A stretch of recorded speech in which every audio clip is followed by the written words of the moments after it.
welcome to Uniweb. In this video, we'll be discussing about the determination of a band gap using post office box. This setup right here is called a post office box.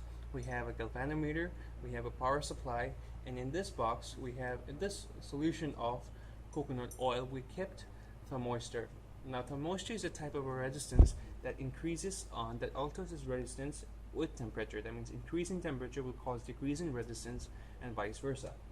So I put it in the speaker. This right here is my heater, and over here is the thermometer to measure my temperature, right? So before knowing anything about this, you should be knowing something about a Wheatstone circuit. Wheatstone circuit is a type of a circuit. Let me show you something over here. Wheatstone circuit is a type of a circuit. If I put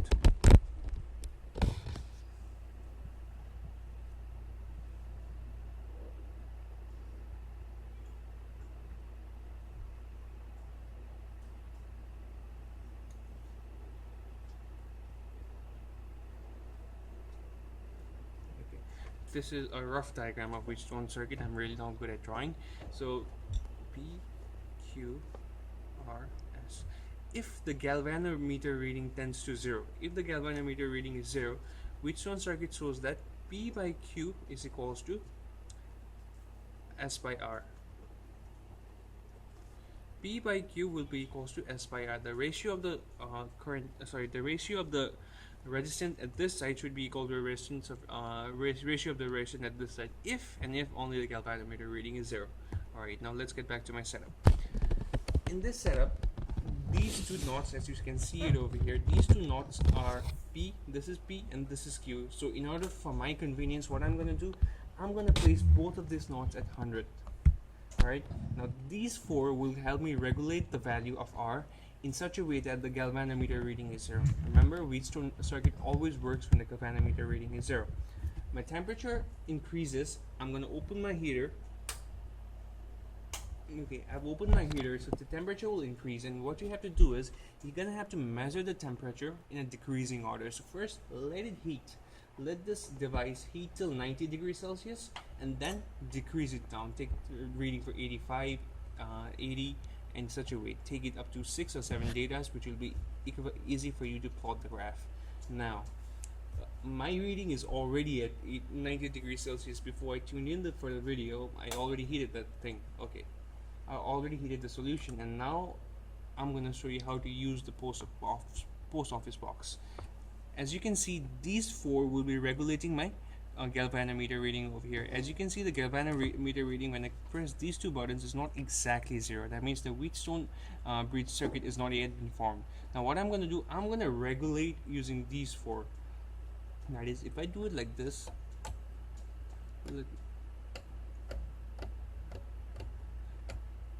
if I keep on increasing the value, if I keep on increasing the value, you can see that it's tending towards 0.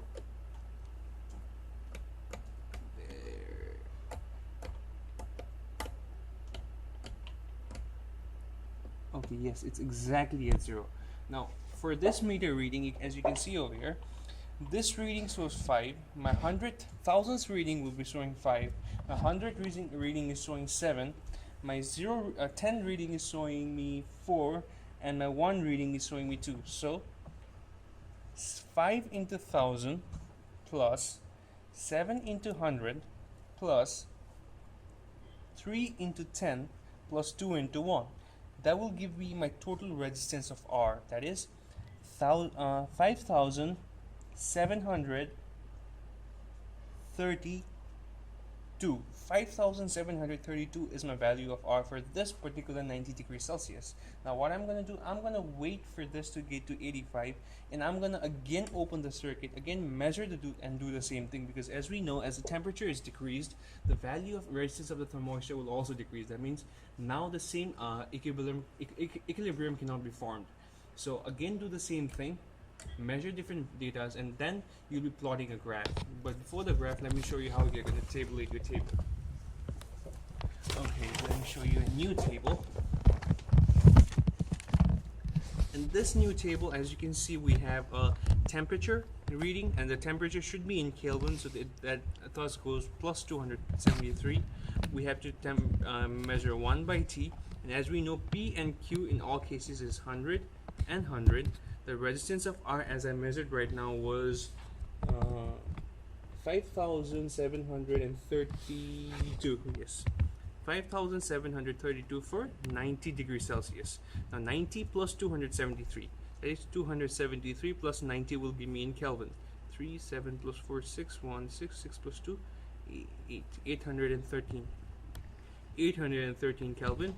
Do 1 by T on your calculator. Calculate the value. Now, in order to measure the value of RT, what I'll be getting is, let me do 1 by T first.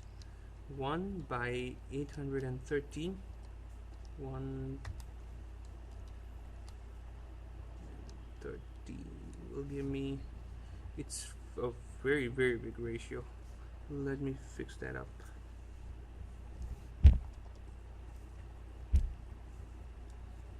Okay, 1.23 into 10 to the power minus 3.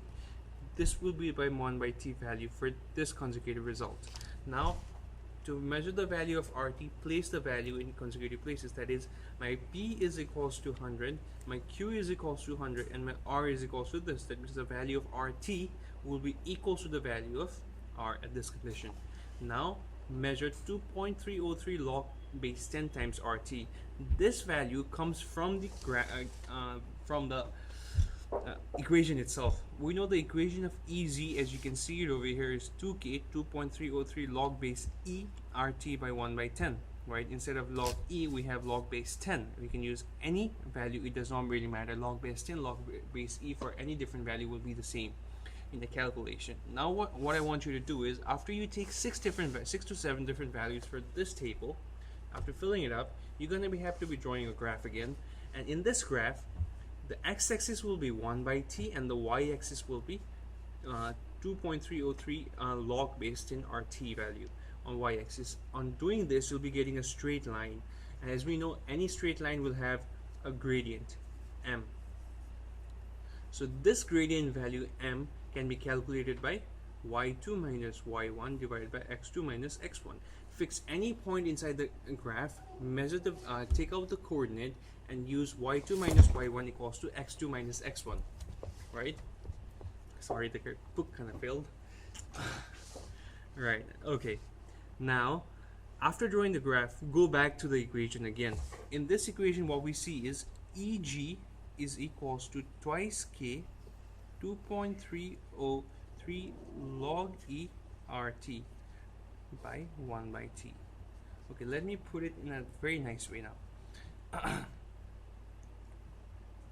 2K by EG, okay, 2.303 log E RT will be equals to twice K by EG times 1 by T. Now, Y is equals to mx. I'm getting a straight line. As we know, the general formula of straight line is y equals to mx plus c, but over here we only need m, the value of m. So y equals to mx. That means y-axis plotted this value, x-axis had 1 by t. Now the value of m, mathematically the value of m should be equals to twice k by eg. The value of k is always constant. The value of k is a Boltzmann's constant, which is 1.38 into 10 to the power minus 23 joule per Kelvin. So in this way, put the value Eg equals to twice k by m. From this, you'll get the value of the band gap. Again, for accuracy, what you have to do is you have to calculate the value of band gap from the table too. That is, using the average value of this 2.303 log base 10 RT and the value of R that you've been getting, and the value of 1 by T. I want you to take out the average of this and the average of this and place it over here in the equation itself and see the output. Both the results that you should be getting should approximately be equal. Even if it's not, it should be having some level of uncertainty, as most of the equation always has. So this is the basics of band gap equation. I hope you understand. Thank you.